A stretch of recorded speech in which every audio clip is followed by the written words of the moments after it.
Chosen ones, God left you this message.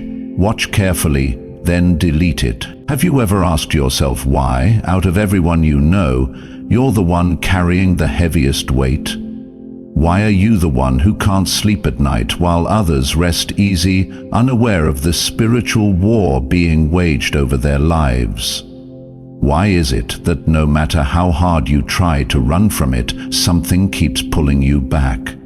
Like a hand reaching through the darkness, calling your name. This is not a coincidence. This is not a video you stumbled on by accident. What if I told you that before you ever clicked play, heaven had already written this moment into your story, that you've been summoned not randomly, but divinely? Something ancient and sacred is unfolding, and you, chosen one, are at the center of it. Not because you're perfect, not because you're the most righteous, but because you were marked before you were even born. Let me take you back to a story few people talk about. The year was ancient. The desert stretched endlessly beneath a crimson sky, and a man named Moses stood barefoot before a burning bush that didn't consume itself. He wasn't a priest. He wasn't a warrior. He was a fugitive with a speech impediment and a past soaked in regret. Yet God said, "I have chosen you to deliver my people." Moses didn't volunteer. He was called, just like you. And like Moses, you've probably questioned this strange pull in your spirit. You've asked why you can't ignore the signs, why you feel watched, protected, even when you thought you were completely alone. This is what most never realize. The ones who are chosen are not picked from comfort, but from the fire. God doesn't choose those who feel ready. He chooses those who have survived what should have killed them. So now I'll ask you again. Why you? Why now? Because you've survived. Because you've endured what others couldn't. Because heaven has waited for this exact moment for you to remember who you are, not who the world told you to be. And what comes next will shake everything. But first you must understand this. You are not watching a video. You are standing inside a divine appointment. And nothing will be the same after this. The silent suffering. Why your life has been so heavy. There are battles no one sees. There are wounds too deep for words. And if you're honest with yourself, you've often wondered, why is it always me? Why does the weight of the family always fall on your shoulders? Why do others seem to collapse under pressure that somehow you're expected to carry without complaint?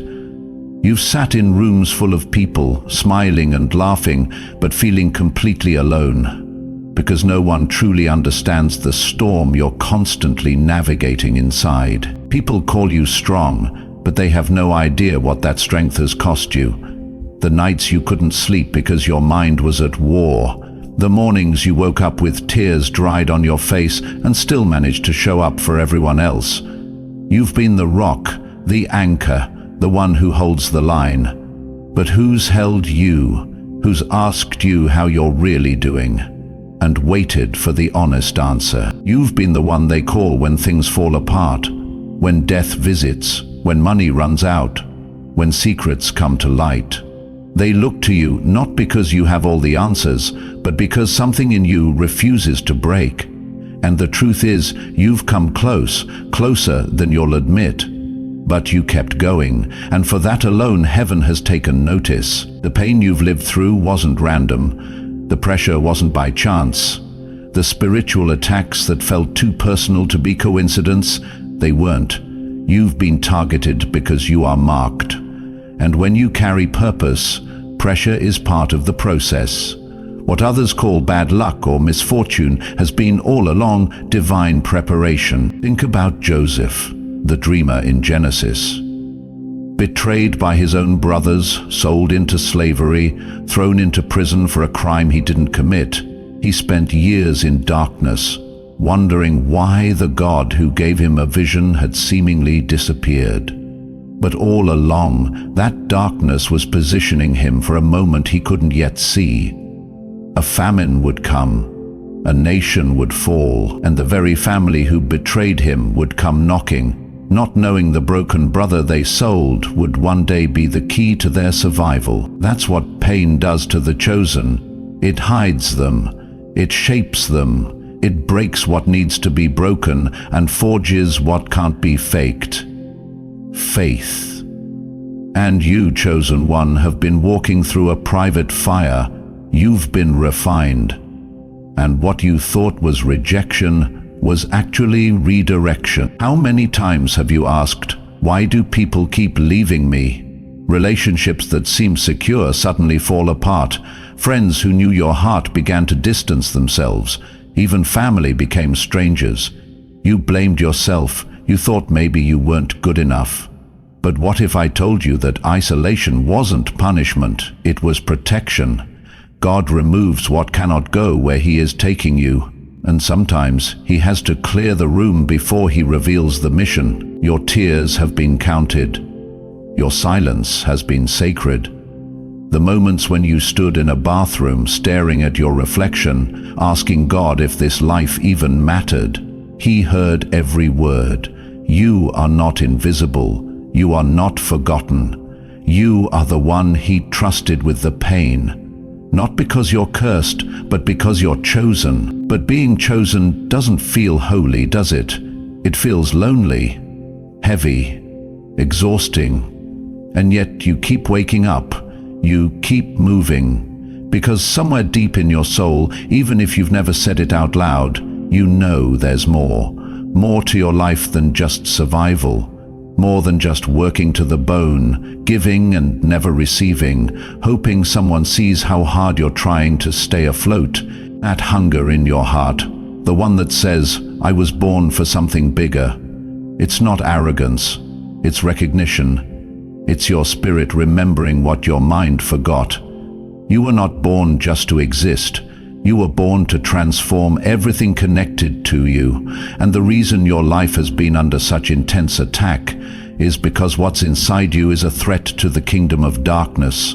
The enemy doesn't waste energy on people who aren't a danger to him. He goes after the ones who are carriers of light, the ones who, if they ever wake up fully, will break chains for generations.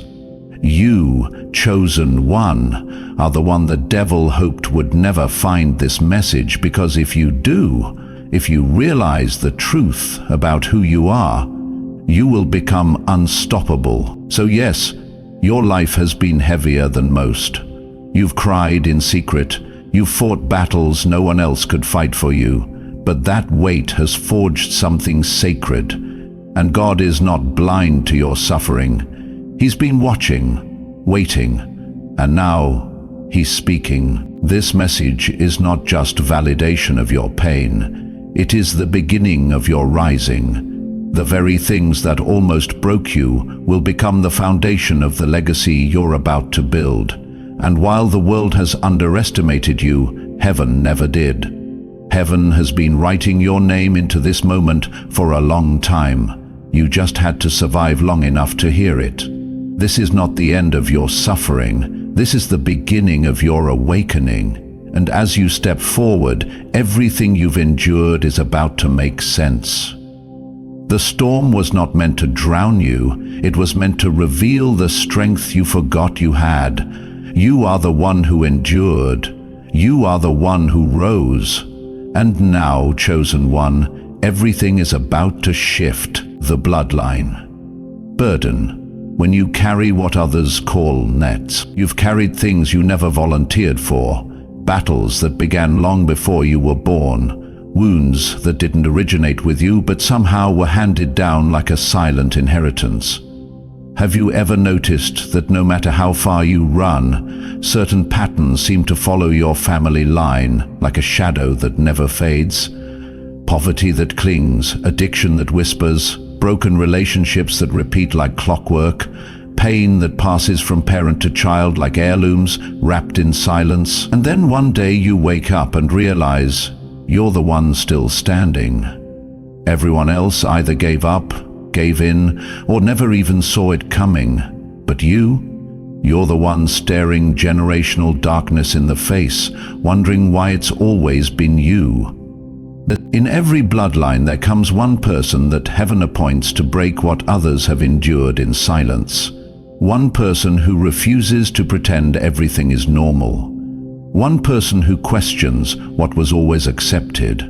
One person who doesn't just suffer under the weight, but starts to ask where it came from. And when that question forms, even if unspoken, the atmosphere shifts, because spiritual warfare doesn't break out over those who continue cycles, it breaks out over the one determined to end them. Chosen one, that's who you are.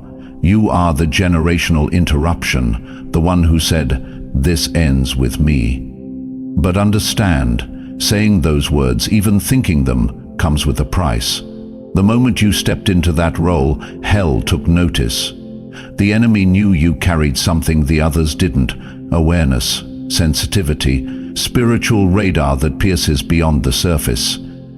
That's why your battles have been so personal. That's why you've been attacked, not just circumstantially, but spiritually.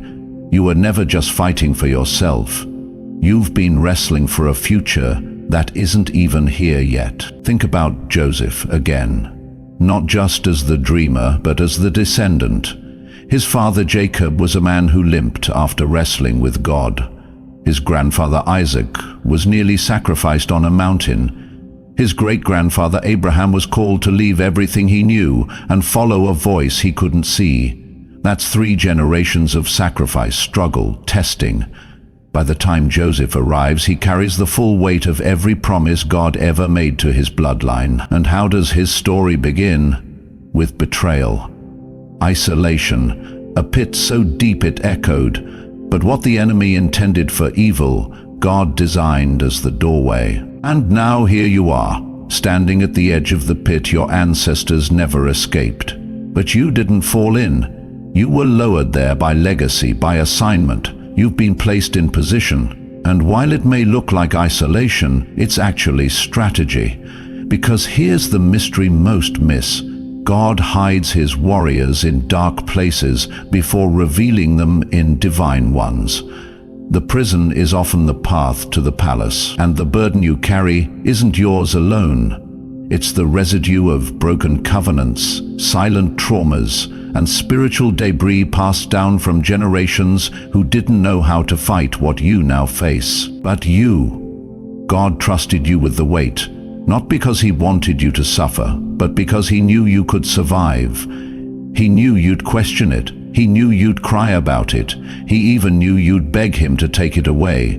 But he also knew something deeper, that inside you is a resilience that others in your bloodline never tapped into. They gave up, you got up, and whether you realize it or not, your yes to this moment has already begun breaking chains behind you. Have you felt the shift?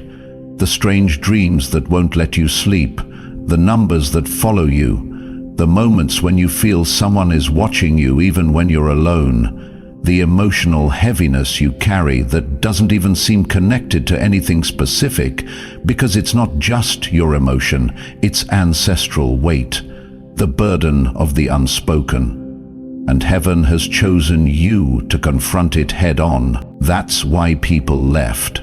That's why support fell through. Not because you're unworthy, but because you were being prepared for a battle that required fewer voices and deeper conviction. Some fights require isolation because noise distracts purpose, and your purpose is too great to be diluted by distractions. You weren't born to fit in with dysfunction. You were born to call it out. You weren't called to tolerate spiritual cycles. You were anointed to interrupt them, and as you do, the heavens respond. Every declaration you make, every prayer you whisper, every tear you shed becomes a transaction in the spirit. It's not empty emotion, it's warfare, it's contract, and it's shaking things you can't even see yet. This is why the enemy came for your mind first: confusion, doubt, mental heaviness. Because if he can convince you that you're just going through a hard time, you'll stop realizing that this is a bloodline war. But now, the veil is lifting. Now your spirit remembers. And once revelation comes, you can never go back to normal. You've seen too much, felt too deep, cried too long to stay asleep. So let me ask you this. What if your grandparents prayed for a deliverer and God answered by sending you? What if your very existence is the response to a prayer someone whispered 70 years ago? What if all your pain was never punishment, but positioning? Would you still curse it? Chosen one, this is your inheritance. Not the curses, but the power to end them. You are the Moses of your family, the one who will lead others out of what no one else dared to question. But before you do that, you must accept the truth. You were never meant to carry the weight of destruction. You were meant to carry the mantle of transformation, and transformation always begins in the dark. But don't worry. God knows where you are, and He's not just watching. He's waiting for you to say it out loud. This ends with me. Because when you do, something ancient breaks, and something eternal begins. The fire that forged you. Why the pain had to come. You didn't choose this pain, but somehow it found you. It wrapped itself around your life like smoke from a fire you never lit, and for so long you've questioned it. Why the betrayal? Why the rejection? Why the constant, relentless resistance every time you tried to rise? It's not that you wanted an easy life. You just wanted a fair one. But what if I told you that fairness was never part of your calling? Fire was, because for the chosen, comfort isn't the way, refinement is. And refinement always requires heat. No one tells you this at the beginning. They don't mention that to be used by God, truly used, you have to be broken first. Not because He's cruel, but because anything unbroken can't be trusted with power, and God knew the mantle He placed over your life was so heavy, so rare, that only someone who had walked through the furnace would be able to carry it. Your strength didn't come from success, it came from suffering, and while the world saw you as just resilient, heaven knew better. You weren't just surviving, you were being forged. Think about the blacksmith. He doesn't shape the weapon gently. He places it into the fire until it glows, pulls it out, strikes it with force, then plunges it into cold water again and again and again. The heat expands, the hammer shapes, the water hardens. Without any one of those steps, the weapon is unfinished, too fragile for real battle. That's what your life has looked like, a cycle of fire, pressure, and silence. Not because you were abandoned, but because you were becoming unbreakable. You were never being punished, you were being prepared. But preparation feels like pain when you don't understand the process, and that's where the enemy tried to get you. He didn't have to destroy you, he just had to convince you that the fire meant God had left you. If he could distort the meaning of your pain, he could delay your purpose. Because a confused mind hesitates, but a prepared spirit walks boldly. Let's be honest, you've walked through things that should have shattered you, moments when no one showed up, nights when you cried so hard your chest hurt, seasons where it felt like the more you prayed, the worse things got. And yet, you're still here, you're still breathing, still searching, still reaching for something you can't explain but can't walk away from either. That's not luck. That's legacy. That's destiny refusing to die. Look back. Really look. Every season of crushing led to a hidden strength. Every heartbreak exposed a deeper purpose. Every closed door redirected your feet towards something greater, even when you couldn't see it at the time. And deep down, something in you knows it had to happen. You didn't want it, but you needed it. Not because you deserved to suffer, but because what you're called to do required a depth that only pain can birth. It's easy to admire people who carry glory, but few ever ask about the crushing that came first. You admire Esther, but forget she was an orphan who had to hide her identity. You respect David, but ignore the years he spent running from a king who wanted him dead.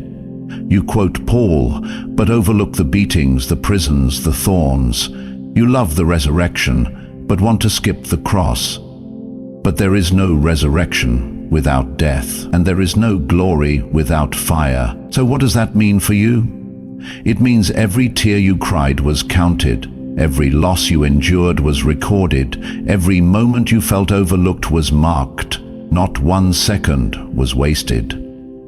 The God who saw Hagar in the wilderness sees you. The God who stood with Shadrach in the furnace has been with you in every trial.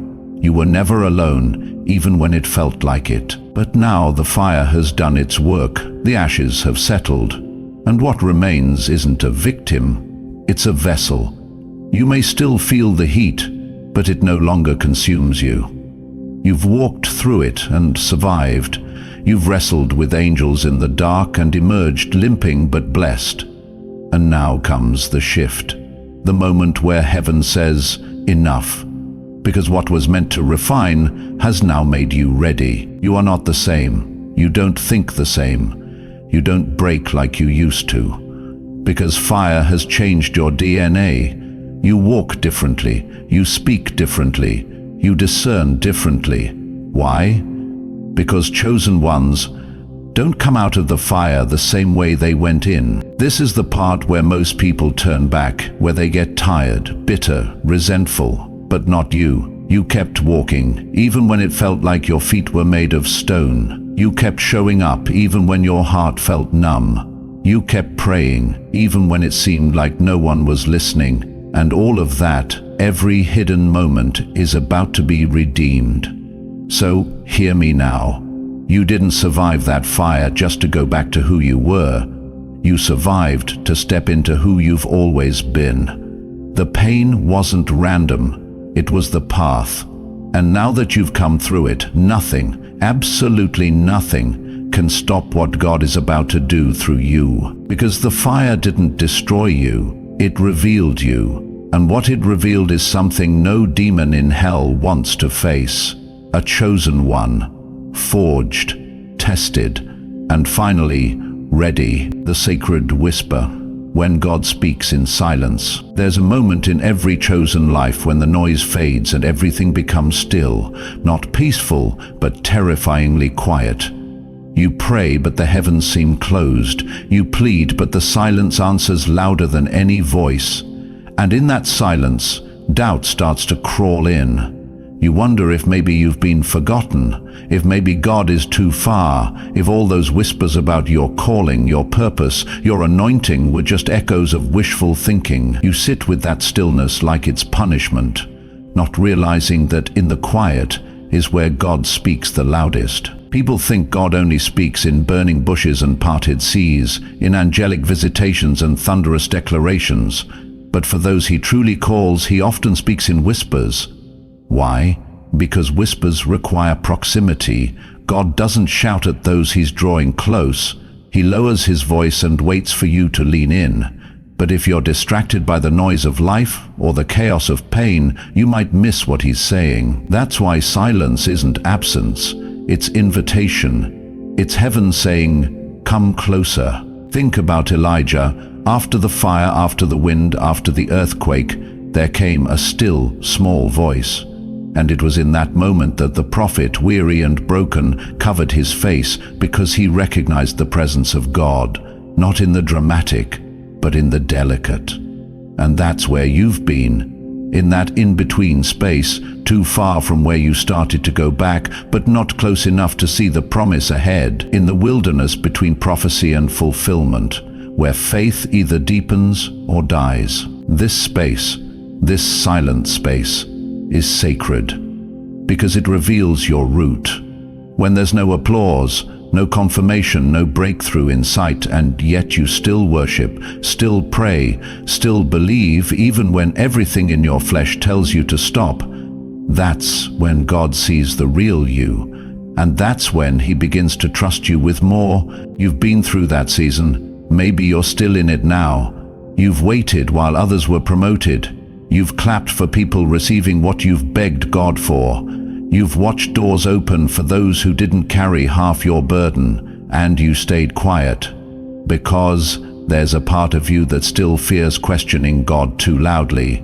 You were taught to suffer in silence, to wait without complaining, but inside you're screaming for clarity. Let me tell you something you may have never heard before. God is not intimidated by your questions. He is not threatened by your honesty. He welcomes it. David, a man after God's own heart, cried out in the Psalms, "How long, O Lord, will you forget me forever?" Job questioned everything. Jesus, in his darkest hour, cried out, "My God, why have you forsaken me?" These weren't moments of weakness, they were moments of intimacy, of real connection with a God who listens, even when he doesn't immediately respond. So if you've been silent because you thought your pain was too messy for God, break the silence. He already knows. He saw you when you held the tears in, when you played strong for everyone else, when you broke in secret. He saw it all, and he stayed, because he wasn't waiting for you to impress him. And now?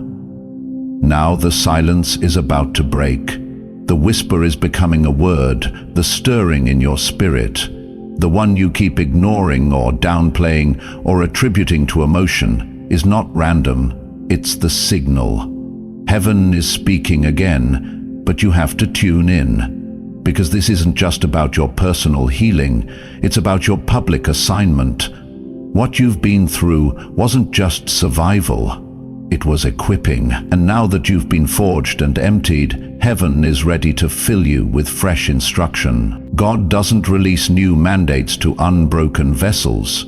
He waits for those who have proven they can be silent and still trust. Those who have walked through the dark and didn't curse him. Those who didn't post about every painful moment just to be seen, but sat quietly with the weight until he lifted it. That's who you've become. And now, chosen one, the silence is shifting. You will hear his voice in places you never expected. In scripture that suddenly makes sense in a way it never did before. In dreams so vivid you wake up weeping. In strangers whose words pierce you with accuracy. In moments when you feel that weight in your chest, not anxiety but holy urgency. The whisper is becoming a roar, but here's the key. You must respond. When God whispers, he's not just giving comfort, he's giving command. Get up and go. Let that go. Forgive them. Start again. These aren't suggestions. They're sacred instructions for the next chapter of your life. And your response will determine how quickly the shift happens. The Israelites spent 40 years wandering not because they weren't chosen, but because they refused to listen. They ignored the whisper, dismissed the command. So the promise was delayed, not denied, but deferred. You don't have time for delay. You've waited too long, suffered too much, endured too faithfully to forfeit what's next over fear or hesitation. So I'll ask you plainly, what has God whispered to you in this season? What assignment have you silenced because it scared you? What relationship have you clung to because the silence made you doubt your ability to move on? What vision have you buried under the noise of responsibility and fear? Now is the time to remember, because God hasn't changed his mind. The silence was never rejection, it was refinement. And now if you lean in closely, you'll hear it again. That still, sacred voice saying, "I never left. I was waiting for you to listen." This is the moment, the quiet before the breakthrough, the whisper before the release. Do not mistake stillness for absence.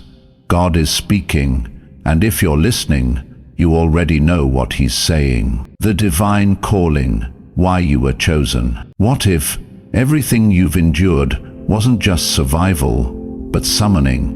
What if the pain wasn't punishment, but preparation? What if the reason you've been overlooked, isolated, misunderstood, and pressed on every side is because you were never created for the crowd? You were created for the call, The kind of call that doesn't come with applause.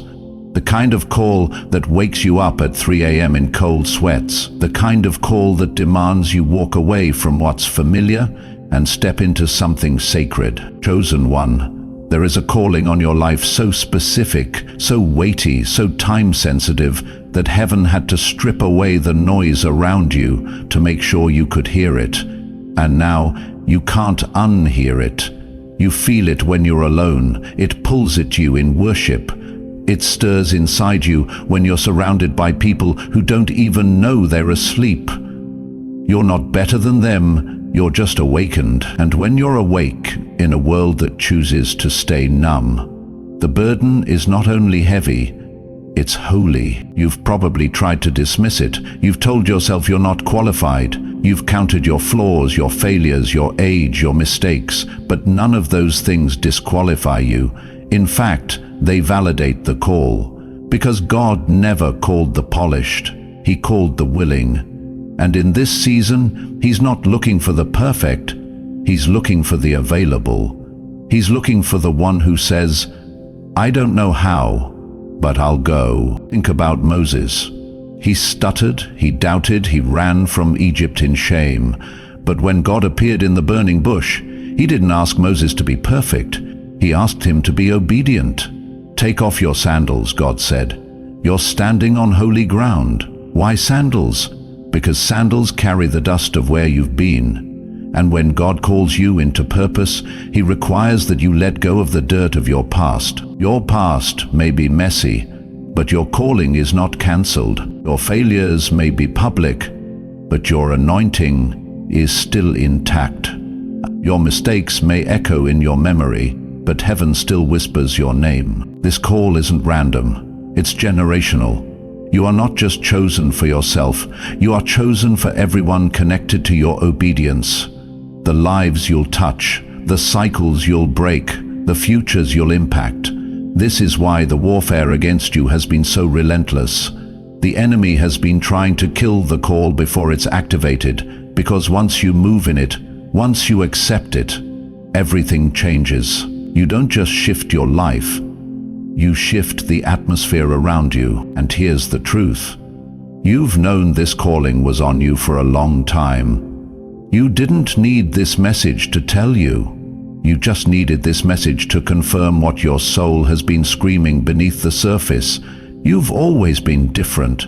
You've always felt pulled. You've always sensed something greater, even when you couldn't explain it. That's not imagination. That's identity. You weren't built to blend in. You were born to stand out, not for attention, but for assignment. Not to be elevated, but to be effective. And this calling on your life, it won't let you rest. You try to ignore it, but it finds you. In the dreams, in the whispers, in the undeniable moments when you feel the presence of something greater pulling you out of comfort and into call. So what do you do now? You answer. You stop running from the weight and start walking toward the purpose. You stop asking for the blueprint and start trusting the builder. You stop hiding behind excuses and start embracing the truth. You are the one God chose, not because you're strong, but because you said yes. And when you say yes, really say yes, doors open that were once bolted shut. Favor finds you where you used to be forgotten. Peace floods the places where anxiety lived. You stop chasing purpose and start living in it. Because now you're aligned, not just emotionally, not just spiritually, but prophetically. Your life begins to echo the rhythm of heaven. That doesn't mean it will be easy. Callings are costly. There will still be days when the weight feels overwhelming, but now you'll carry it differently, because now you understand it. Now you see it for what it is. Not a curse, but a crown. Not a burden, but a badge. The evidence that you've been marked, called, commissioned. And when you start walking in it, people will notice. They may not understand you, they may even question you, but they won't be able to deny that there is something about you that carries weight, spiritual weight, kingdom weight. And whether they accept it or not, you'll know. You're not walking in your strength. You're walking in your calling. This is not the time to shrink. This is not the time to hesitate. This is not the time to question what's already been confirmed. God is calling, loudly, clearly. And He's not calling someone else. He's calling you. Now, chosen one, how will you respond? The price of the call. What you must leave behind. Not everyone will go with you. That's the first truth you must confront when you finally step fully into your calling. The moment you say yes to purpose, something in your life will begin to separate. What once felt comfortable will feel confining. Who once felt close may suddenly feel distant. And this isn't rejection, it's refinement, because purpose comes with a price, and it is always separation, not as punishment, but as preparation for elevation. God never calls without requiring something in return, and the first thing He always asks for is what you're clinging to the most. Look through Scripture. Every person truly chosen by God had to walk away from something they thought they couldn't live without. Abraham had to leave his homeland, his father's house, everything familiar. Ruth had to walk away from her past and say, "Your God will be my God." Esther had to risk her comfort, her crown, and possibly her life.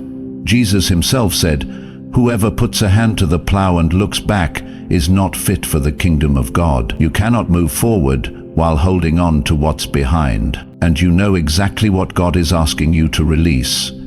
It may not be physical.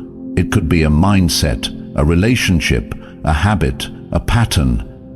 It could be a comfort zone that has protected you for years, but now it's become a prison.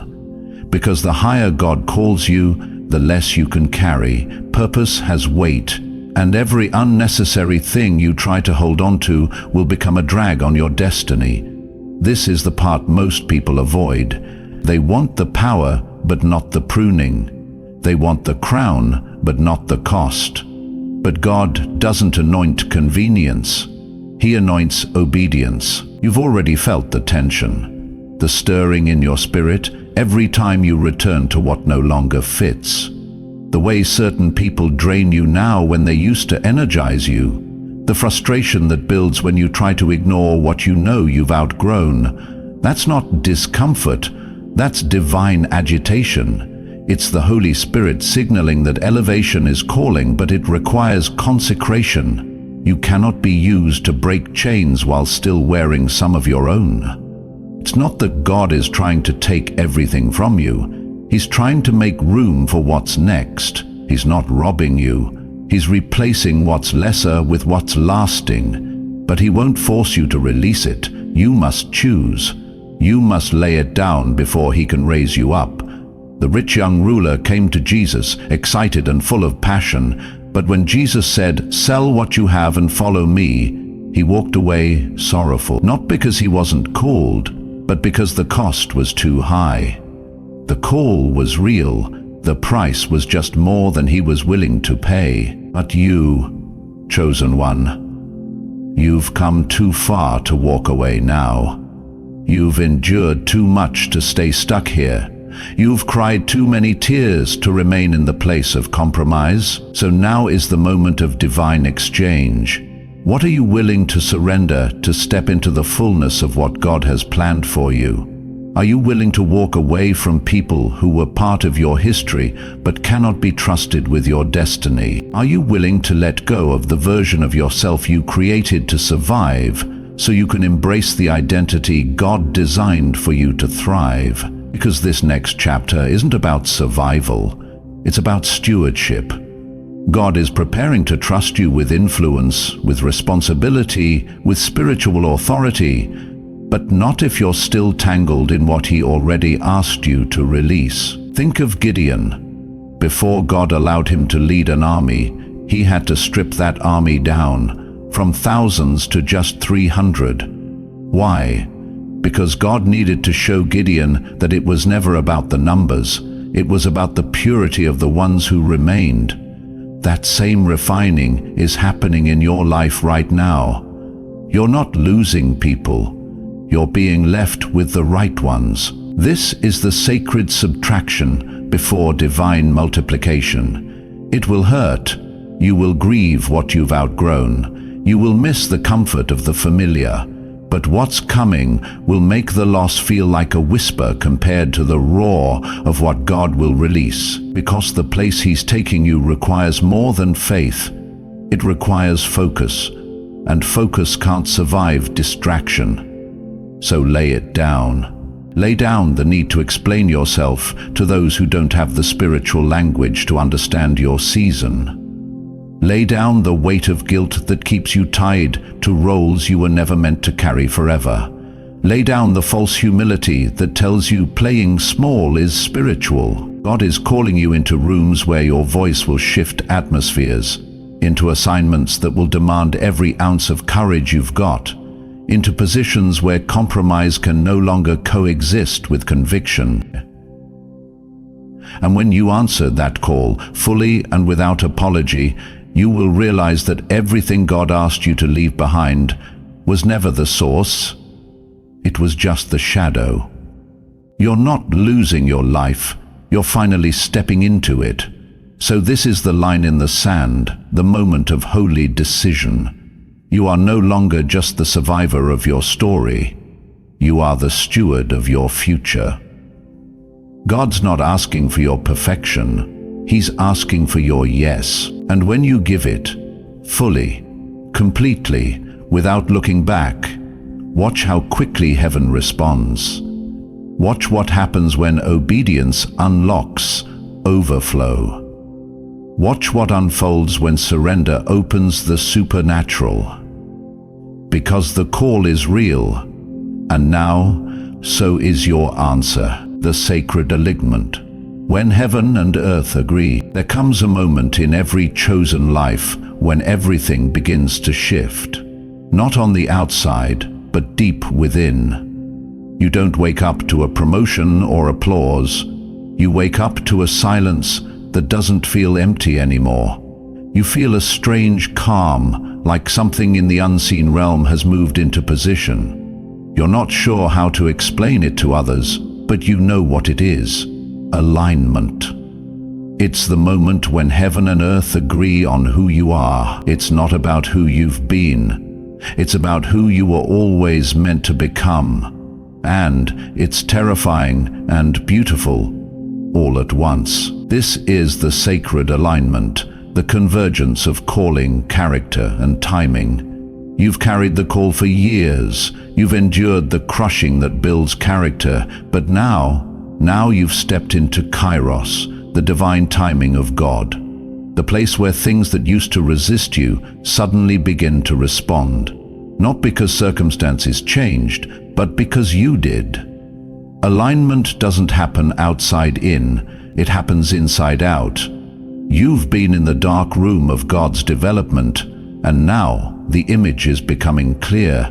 The chosen life is marked by seasons of contradiction. You hear what God says, but you live what looks like the opposite. He calls you a leader, yet you're hidden. He promises abundance, yet you're scraping by. He declares healing, yet your body aches. These contradictions aren't denial, they are delay with purpose. And delay is not denial, it's preparation. But when preparation meets obedience, and obedience meets timing, the shift begins. Doors open, not because you kicked them down, but because you aligned your steps with heaven's cadence. Think of Joseph. For years he dreamed of greatness, yet lived in pits and prisons. Nothing about his life matched the prophecy, but one day, suddenly, Pharaoh called his name, and in a matter of minutes, everything shifted. But make no mistake, that moment wasn't sudden, it was sovereign. Years of alignment finally collided with divine appointment. The prison didn't break Joseph. It prepared him. It stripped away arrogance and birthed wisdom. It killed his pride but preserved his promise. Because God won't let you carry a destiny your character can't sustain. Alignment isn't just about favor, it's about foundation. God isn't building a platform for your ego, He's establishing a throne for His glory. And He will not elevate you until He knows the ground beneath your feet won't crumble under the weight of what's coming. That's why you had to go through what you went through. That's why He closed doors, ended relationships, allowed you to fail in secret. He wasn't punishing you. He was positioning you, stripping away every counterfeit identity, every toxic attachment, every false dependency. So when the blessing comes, it won't own you, you'll steward it. You've been asking God to open the door, but He's been waiting for you to become the kind of person who can walk through it without self-destructing. Alignment is about becoming the leader who listens, becoming the warrior who worships, becoming the vessel who doesn't leak purpose through cracks of insecurity. And that doesn't happen overnight.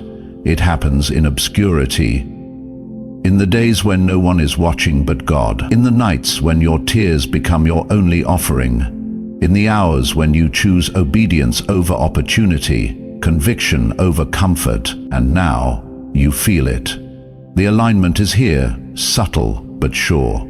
The clarity in your thoughts, the peace in your decisions, the quiet knowing that something is shifting, even if you can't see it yet. This is not emotional hype. This is spiritual awareness. Heaven is echoing what your spirit already knew. It's time. It's time to move differently, to speak with authority, to pray with power, to walk with focus, to release what's been finished and embrace what's been waiting. Because alignment demands action. You can't stay in the same place once heaven calls you higher. You can't keep playing small when God is expanding your territory. You can't keep second-guessing what He's already confirmed in private. The enemy's greatest weapon isn't attack, it's distraction. He'll keep you cycling through self-doubt, people-pleasing, and spiritual procrastination. Not because he can stop the call, but because he hopes to delay it long enough for you to give up. But now that you've aligned, those distractions lose their power. What used to detour you can't even reach you anymore. Your spirit has outgrown the traps that once ensnared you. You no longer crave the validation of people who never saw you clearly, because when heaven validates you, human applause becomes irrelevant. So what happens next? You build, you plant, you speak, you lead, you pray like a prophet and serve like a priest. You step into rooms not for approval but for assignment. You no longer need to announce your calling. Your fruit will do the talking. Your presence will shift the air. Not because you're perfect, but because you're aligned. And don't be surprised when things accelerate, when what used to take years happens in days, when what you used to beg God for shows up without warning. That's the power of alignment. It's not magic. It's momentum born from obedience. When your life aligns with heaven's will, everything begins to move. So stand tall, chosen one. The wait wasn't wasted. The pain wasn't pointless. The silence wasn't absence. It was alignment in motion. And now, heaven and earth have agreed. You are ready, and when heaven agrees, no man can reverse it. This is your appointed time. Move in it, speak from it, live like it. Because this is not just your moment, it's your mantle. And you are finally aligned. The spiritual warfare, why hell fears your obedience. If you've felt pressure intensifying, attacks increasing, and confusion clouding even your clearest convictions, it's not your imagination. It's not a random season of chaos. It's not even personal. It's strategic. It's warfare. And it means one thing: you're dangerously close to walking in the fullness of your calling. Hell doesn't waste energy on those who pose no threat. The resistance you're facing is proof of the authority you carry, even if you don't fully see it yet. The attacks aren't because you're weak. They're because your obedience has become a weapon. The moment you said yes, the moment you dared to believe that God wasn't finished with you, all of hell took notice. Demonic forces don't respond to casual Christians. They respond to consecrated warriors, and when you begin to align your life, your heart, your habits, and your voice with the will of God, the unseen realm reacts.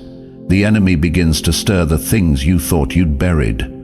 Old habits, old insecurities, old relationships, all designed to drag you back into a version of yourself that no longer fits.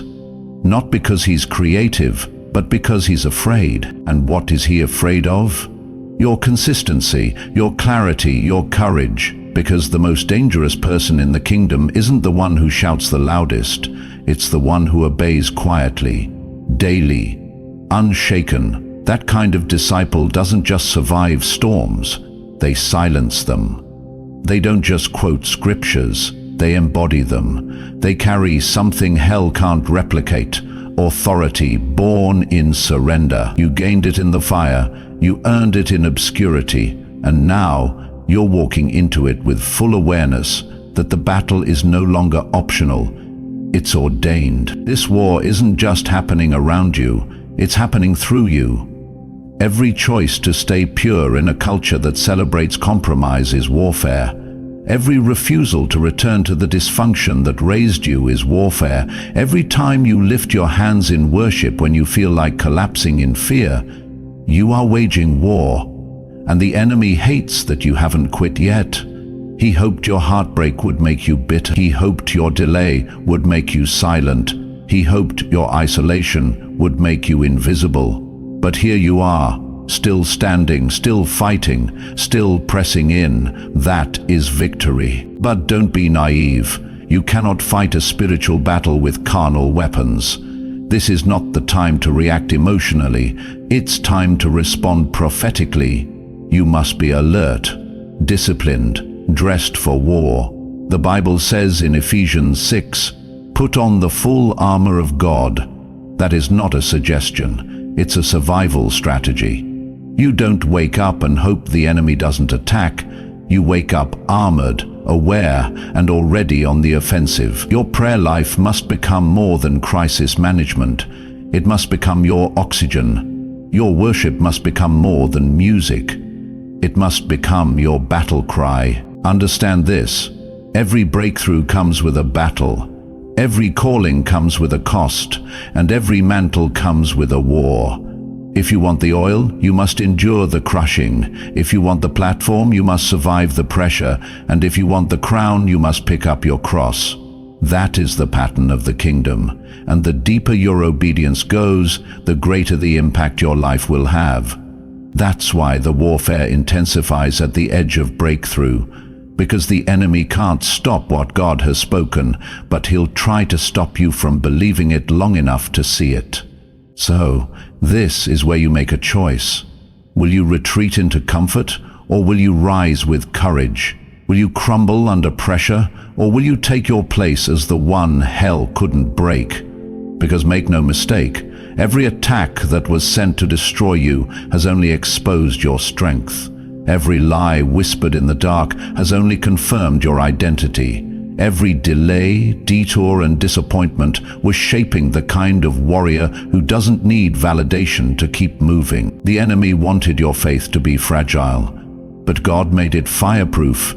He hardened it in the flames of trial, the heat of silence, the furnace of isolation. And now, when the enemy looks at you, he doesn't see the person who cried in the dark. He sees the one who didn't die there. He sees the one who crawled through spiritual warfare and came out carrying authority. That's why he's panicking. That's why the warfare's been loud, because something in you is awakening. Your prayer life, your discernment, your voice, your vision. And that awakening terrifies hell. So rise, chosen one. This is not the end. This is the battleground before the breakthrough. You are not being punished. You are being positioned. The warfare is not evidence of defeat. It's confirmation of destiny. Do not lay down your sword. Do not silence your voice. And do not abandon your post. You are not just under attack. You are on assignment. And heaven is backing you, the holy encounter. When God meets you in the fire, there is a point in the journey of every chosen one when the noise of the world fades, the opinions of people fall silent, and all that remains is you and God. No filters, no performances, no masks, just raw, trembling honesty. This isn't the moment of applause or victory, it's the holy encounter in the middle of the fire, and if you haven't had it yet, it's coming. Because God doesn't just call his chosen ones, he confronts them. He doesn't just invite them, he transforms them, and he always meets them in the fire. The fire isn't where God punishes you, it's where he purifies you. You don't meet God at the finish line, you meet him in the breaking point, when you're questioning everything, when you're exhausted from waiting, when your strength has run dry and your pride has burned away. That's when he shows up, not because he enjoys your weakness, but because he wants your surrender. He's not after your performance, he's after your presence. Remember Moses? Before he became a deliverer, he was a fugitive. After murdering a man and fleeing Egypt, he wandered the desert for 40 years, forgotten by the world, forgotten by himself, but not by God. And then one day, in the heat of an ordinary afternoon, God set a bush on fire that didn't burn out. Why? Because he wanted Moses to know that even in isolation, even in failure, his purpose still burned. And that bush wasn't just a spectacle, it was a mirror. It reflected the reality that Moses too had been burning all along, and God was now ready to light the next chapter. That's what the fire does.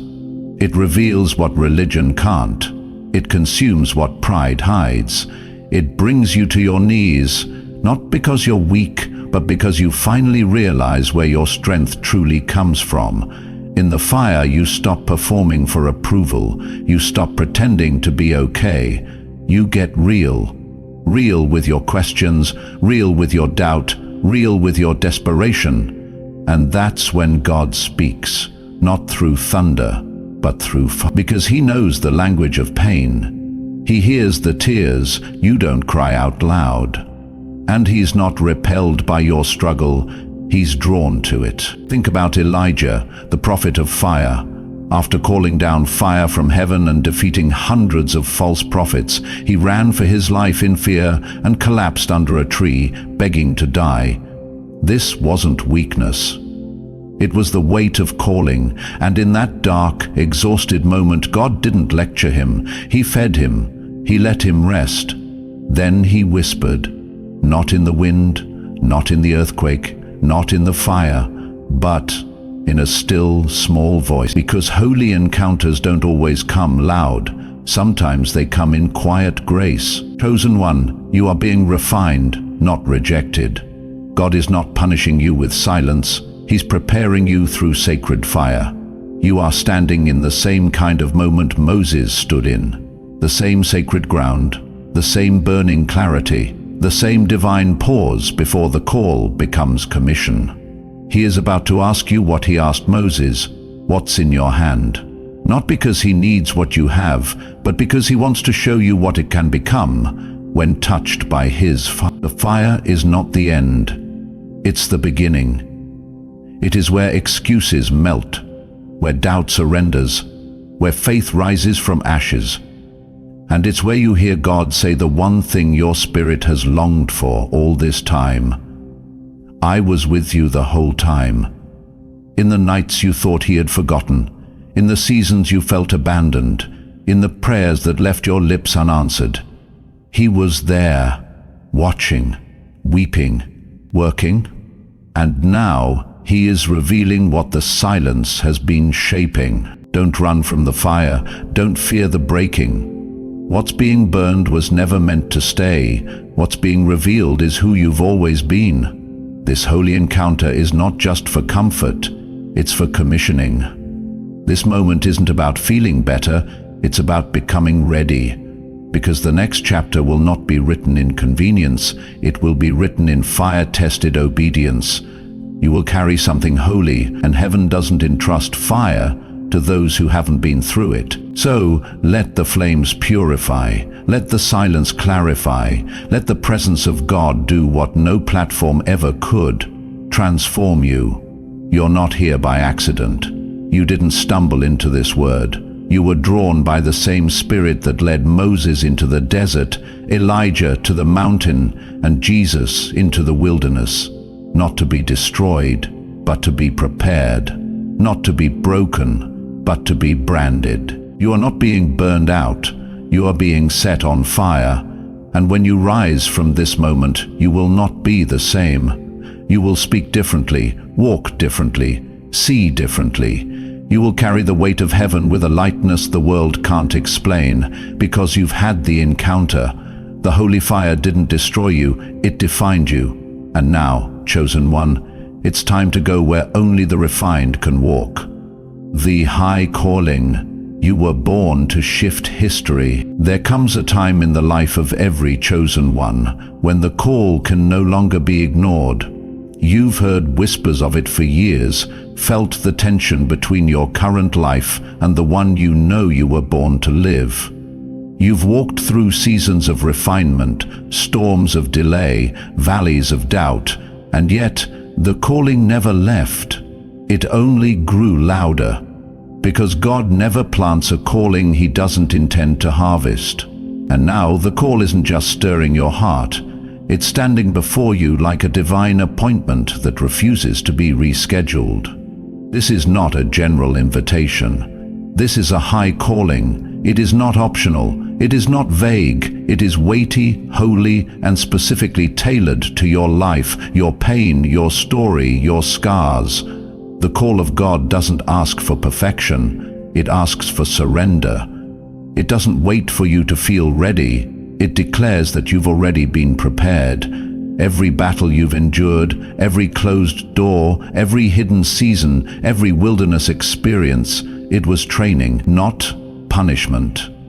Not rejection, but divine preparation to carry a level of responsibility that few are willing to accept. You were not born to blend in. You were not created to follow the trends or play it safe. You were born to shift atmospheres, to alter spiritual climates, to realign destinies. When God designed you, He didn't replicate a mold. He wrote an assignment into your DNA so specific that if you don't walk in it, something heaven intended for this world will never be released. That's how serious your obedience is. Your calling is not about you being great. It's about God doing something great through you that changes the course of families, communities, maybe even nations. And that's why the enemy has worked overtime to distract you, to make you believe you're too broken, too old, too late, too ordinary.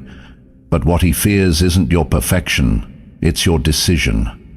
Because one person who decides to walk fully in their calling is more dangerous to darkness than 1,000 who play it safe in comfort zones. The enemy isn't terrified of your past, he's terrified of your future, of your voice finally rising, of your feet finally moving, of your heart finally saying, "Yes, Lord, send me." God never calls without confirming. And if you're reading this, it's because your spirit is already resonating with the frequency of heaven's voice.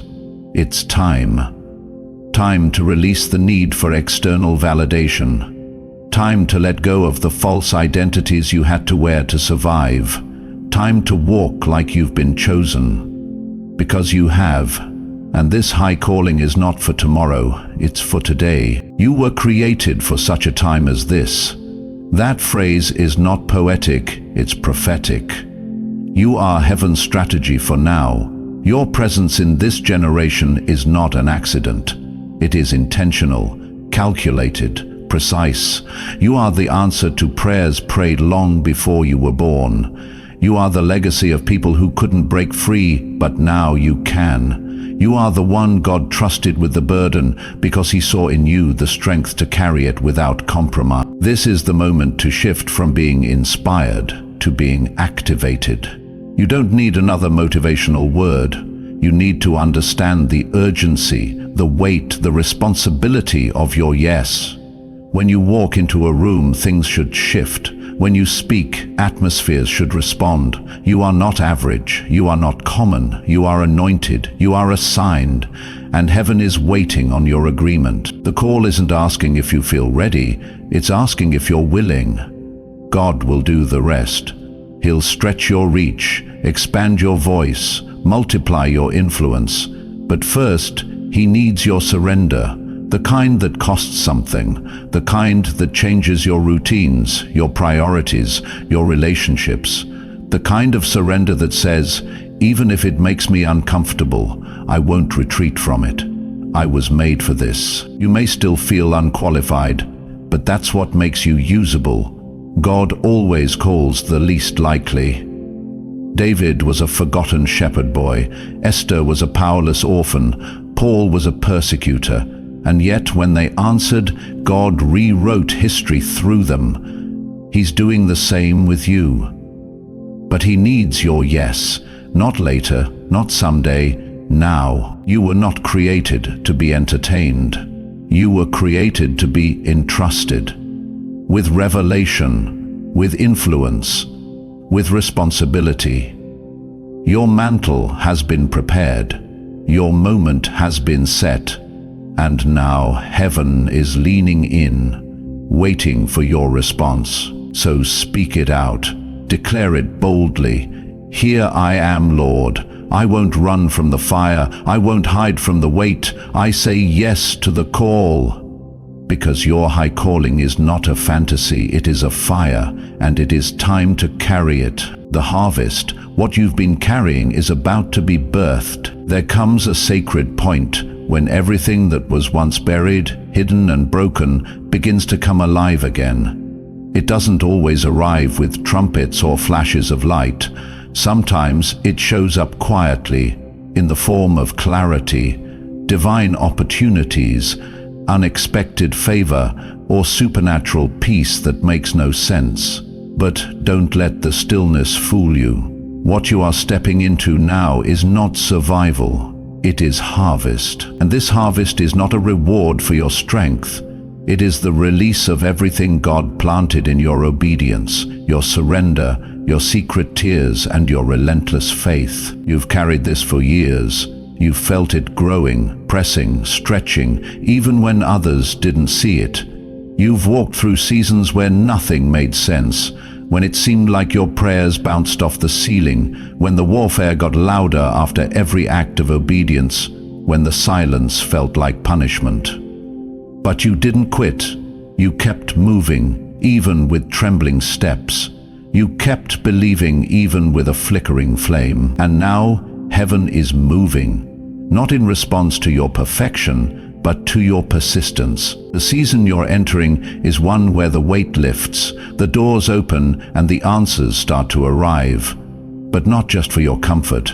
This is about assignment. God is releasing the fruit not only for your table, but for those connected to your purpose. Your voice will reach further. Your prayers will break chains. Your testimony will unlock deliverance for others. And the harvest you're about to receive is not just financial or material. It is legacy. It is healing. It is territory. You will see what you've been sowing in secret finally bloom in public. But with every harvest comes stewardship. This isn't the time to shrink back in false humility. This is the time to stand in full identity, knowing that what God gives you now must be handled with wisdom, gratitude, and fire. Protect the blessing, honor the oil, guard the revelation. And remember, this was never just about you. This was about the people who would eat from the fruit of your faithfulness. It's about your children, your bloodline, your community.